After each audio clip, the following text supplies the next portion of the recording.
আসসালামু আলাইকুম গাইজ, আপনারা সবাই কেমন আছেন? আমি খুব ভালো আছি।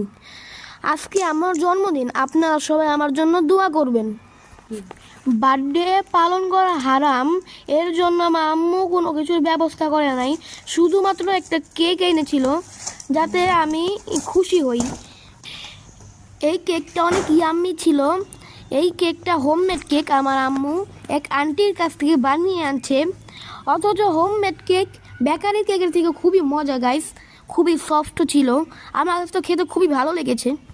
গাইজ, আপনারা সবাই আমার জন্য দোয়া করবেন, কারণ আমার সামনে বৃত্তি পরীক্ষা। 22শে নভেম্বর আমার বৃত্তি পরীক্ষা। আমি যেন সুস্থ স্বাভাবিকভাবে বৃত্তি পরীক্ষা দিতে পারি, আর আল্লাহর রহমতে আমি যেন বৃত্তি পাই। আমিন।